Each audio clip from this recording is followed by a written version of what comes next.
Minmoy, please introduce yourself. Thank you, sir. Thanks for giving me the opportunity to introduce myself. I am Mrinmoy Sao. I come from Narayangarh, Paschim Medinipur. I have passed my graduation degree in 2014 in English honors under Vidyasagar University. My hobby is playing cricket. That's all about me, okay sir. ওকে আচ্ছা মিনময়, তোমার এই পরীক্ষাটার advertisement number কত? So 02/2020. আচ্ছা, তোমার post code কত? 22011. Very good, very good. আচ্ছা, তোমার interview date কবে পড়েছে? 26 October 2021. ফিজিক্যালি যে তোমাকে ইন্টারভিউ দিতে যেতে হবে, কোন জায়গায় তুমি যাবে ইন্টারভিউ দিতে, তার অ্যাড্রেসটা কি? স্যার খাদ্য ভবন। এক্স্যাক্টলি স্যার প্লেসটা জানি না স্যার, মানে প্লেসটা দেখা হয়নি। অ্যাড্রেসটা দেখবে, ঠিক আছে? এই প্রশ্নটা কিন্তু ওরা ইন্টারভিউতে জিজ্ঞেস করছে, ঠিক আছে? ওকে। মিনময় কথার অর্থ কি? স্যার মৃন্ময়ী কথার অর্থ হচ্ছে মাটি। আচ্ছা, তুমি কি মাটির সঙ্গে মিশে থাকা একজন মানুষ? মাটির সঙ্গে স্যার মিশে থাকা বলতে আমি চেষ্টা করি কিছুটা মানবিক হওয়া, পোর পিপুলদের থেকে, গরিব মানুষদের সঙ্গে। আচ্ছা আচ্ছা, তাহলে এটা তো খুব সমস্যারও কথা। একদিকে যেমন ভালো কথা, অন্যদিকে তো সমস্যারও কথা। ধরো তোমাকে একটা ব্যাংক একটা জায়গায় পাঠালো যেখানটায় এনপিএ হয়েছে, মানে তারা লোন শোধ করতে পারছে না। তো সেই জায়গায় সেই মানে অর্গানাইজেশনে তুমি যখন গিয়ে পৌঁছলে, গিয়ে দেখছো তাদের সত্যি অবস্থা খারাপ।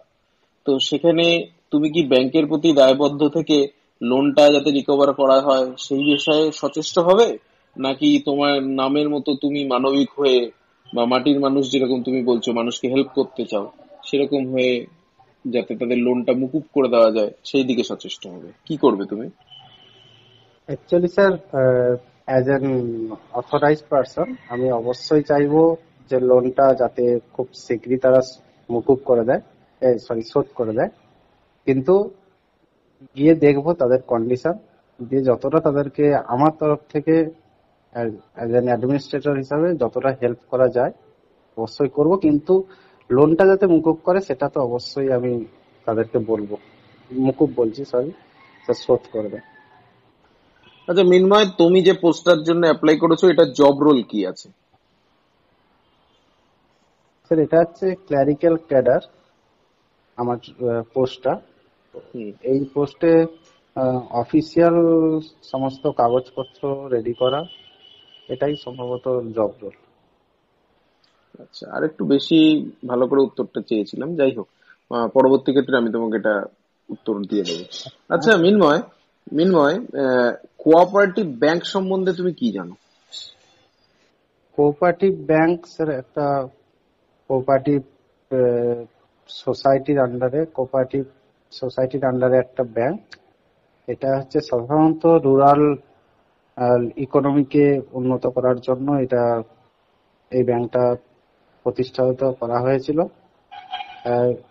সাধারণত লোন গ্রাম চাষবাসের জন্য বা ছোট্ট কুটির শিল্প লোন দেওয়ার জন্য এই এই ব্যাংক বিশেষ কার্যকরী হয়। ভারতবর্ষে কবে কোঅপারেটিভ ব্যাংক তার যাত্রা শুরু করেছিল? 1902। প্রথম কোঅপারেটিভ ব্যাংক কি? অনন্যা কোঅপারেটিভ ব্যাংক, এটা কোথায় রয়েছে? ভাদুরা। আচ্ছা, তুমি কোন ডিস্ট্রিক্ট থেকে বিলং করো? পশ্চিম মেদিনীপুর। তুমি তোমার জেলা সম্বন্ধে একটু আইডিয়া দাও। পশ্চিম মেদিনীপুর যে একটা জেলা, যেটাতে আপনার 19টি বিধানসভা রয়েছে, এবং এখানে উম, নদী নদী রয়েছে কাঁসাই, রূপনারায়ণ, কেলেঘাই। এখানকার মানুষরা চাষবাসেই বেশিরভাগ আহ, তাদের জীবনযাপন করে। আর এখানে জঙ্গলেরও আছে, জঙ্গলমহল, যেটা শালবনী বা আপনার শালবনী, ভাগীতলা, লালগড়, এগুলা এটাতে আছে, জঙ্গলও আছে। এই ধরনের আর বিশেষ কিছু জানি না স্যার।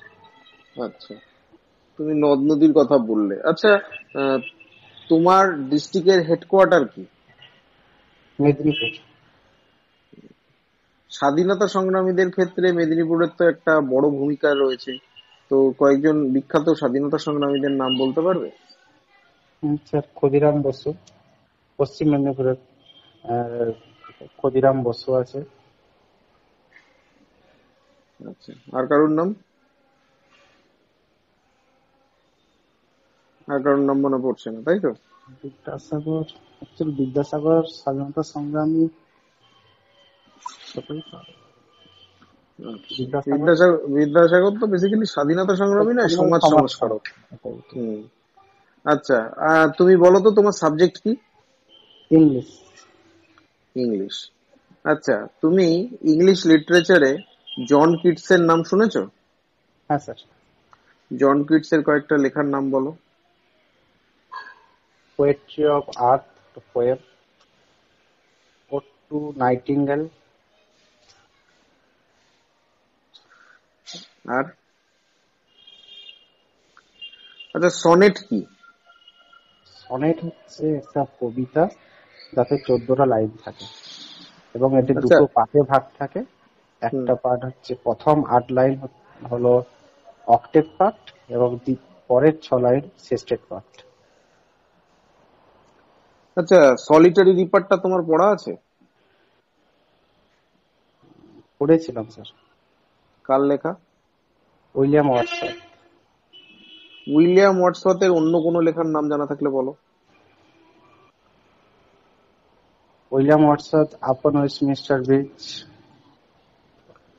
আচ্ছা, রবীন্দ্রনাথ ঠাকুর কত সালে নোবেল পুরস্কার পেয়েছেন? 1913। কিসের জন্য পেয়েছিলেন নোবেল পুরস্কার? গীতাঞ্জলি কাব্য লেখার জন্য।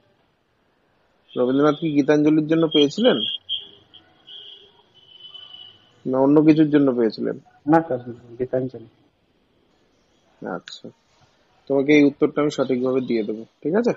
আচ্ছা, আচ্ছা, তুমি এই কোঅপারেটিভ ব্যাংকের চাকরিটা কেন করতে চাও? অ্যাকচুয়ালি স্যার আমি সাধারণত একটা রেসপন্সিবল একটা জবের জবের খুব জবের জন্য জব করতে চাই। আর যেহেতু ব্যাংকিং সেক্টর হচ্ছে একটা খুব রেসপন্সিবল একটা জব, এবং সেই অর্থে আমি কোঅপারেটিভ এই কোঅপারেটিভ ব্যাংকের পরীক্ষাটা দিই এবং সেখানে কোয়ালিফাই করি। আচ্ছা, কোঅপারেটিভ ব্যাংকের চাকরিটা তো তুমি পাবে ধরো, তাহলে যদি পেয়ে যাও, সেখানে এর পরেও তো তুমি নিশ্চয়ই আরো অন্যান্য পরীক্ষা দেবে, তাই তো? হ্যাঁ স্যার। তো সেক্ষেত্রে যদি এর থেকে বেটার কিছু চাকরি পেয়ে যাও, তখন তো তুমি এই চাকরিটা ছেড়ে চলে যাবে। তাহলে তোমাকে আমরা কেন নেব, মানে সিলেকশন কেন করব? অ্যাকচুয়ালি স্যার আমি যতদিন এখানে কাজ করব, আমি আমার তরফ থেকে যতটা কন্ট্রিবিউট করার এই সেক্টরে অবশ্যই করব। আর পরের চাকরি স্যার বেটার কিছু পেলে অবশ্যই প্রত্যেকেই বেটারের জন্যই যায়, সেই অর্থে যাব। কিন্তু এখানে আমার কন্ট্রিবিউশন আমি 100% দেওয়ার চেষ্টা করব। ওকে। আচ্ছা, নয়, হ্যাঁ, তোমার হবি কি? স্যার সবই ক্রিকেট খেলা, তুমি ব্যাটসম্যান না বোলার? As a batsman. আচ্ছা, ডানহাতি ব্যাটসম্যান না বাঁহাতি? ডান হাত। আচ্ছা, ক্রিকেট খেলার ক্ষেত্রে চায়নাম্যান কাদের বলা হয়? চাইনাম্যান যারা চাইনাম্যান কাদের বলা হয় স্যার? হুম, ক্রিকেট খেলায় একটা টার্ম ইউজ করা হয় চায়নাম্যান, কাদেরকে বলা হয়েছে?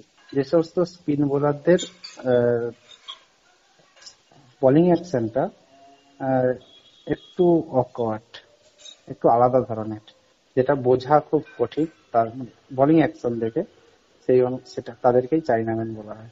না, সঠিক হলো না। চায়নাম্যানদের কোনো একটা বৈশিষ্ট্য আছে যার কারণে তাদেরকে চায়নাম্যান বলা হয়। আচ্ছা আচ্ছা, ক্রিকেটে এই যে ডিআরএস একটা জিনিস চালু আছে, হ্যাঁ, এটার ফুল ফর্ম কি আর এটা কি কাজে লাগে?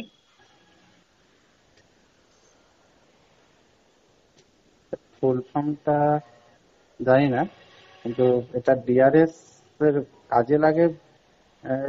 আপনার যখন কোনো ব্যাটসম্যানকে আম্পায়ার আউট দেয়, ব্যাটসম্যান যদি কনফিউজ থাকে তার নিজের আউট সম্বন্ধে, সে ডিআরএস নিতে পারে।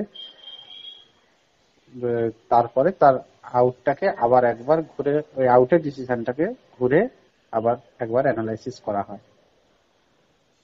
আচ্ছা, আসলে ডিআরএস এর ফুল ফর্মটা হচ্ছে ডিসিশন রিভিউ সিস্টেম, ঠিক আছে? Okay sir. Decision review system, এটার মাধ্যমে কোনো ডিসিশন যদি আম্পায়ার দেয় সেটাকে চ্যালেঞ্জ জানানো যায় বা সেটাকে রিভিউ করা যায়, যাতে সেটাকে, যদি সেটায় কোনো ভুল থাকে সেটা যাতে সংশোধন করা সম্ভব। ওকে এটার আরেকটাও নাম আছে, সেটা হচ্ছে ইউডিআরএস। ইউডিআর। ইউডিআরএস, হ্যাঁ, ইউডিআরএস এর ফুল ফর্মটা হচ্ছে আম্পায়ার ডিসিশন রিভিউ সিস্টেম, ঠিক আছে? ওকে, ঠিক আছে, thank you so much Minmoy, আজকে আমাদের এখানে ইন্টারভিউ দিতে আসার জন্য। এবং আশা করছি তুমি যখন আমাদের গাইডেন্স পাবে, আমাদের পিডিএফ মেটেরিয়াল এবং ইন্টারভিউ কিভাবে দিতে হয় সেগুলো শিখবে, তখন আস্তে আস্তে তোমার যে জায়গাগুলোর ফল্ট আছে সেগুলো একটু প্রবলেম আছে। মিন্ময়ের ক্ষেত্রে ব্যাপারটা হচ্ছে, মিন্ময় খুব কনফিডেন্ট উত্তরগুলো কিন্তু আসেনি আমার কাছে। হ্যাঁ, তোমার কনফিডেন্সটা আরেকটু বিল্ড করতে হবে। আর পড়াশোনার সঙ্গে মনে হচ্ছে টাচটা অনেকদিনই কম, সেই জায়গাগুলোতে ইংলিশ লিটারেচারের বই খাতাগুলো আরেকবার একটু খুলে দেখতে হবে, ঠিক আছে? এই জায়গাগুলো একটু কভার করবে। আর কোঅপারেটিভের প্রত্যেকটা জিনিসই তো আমরা পড়িয়ে দেবো, চিন্তার কোনো কারণ নেই। আমার মনে হয় ফাইন্যান্সে ইন্টারভিউ তোমার খুব ভালোই হবে, ঠিক আছে? ঠিক আছে, thank you so much. Thank you.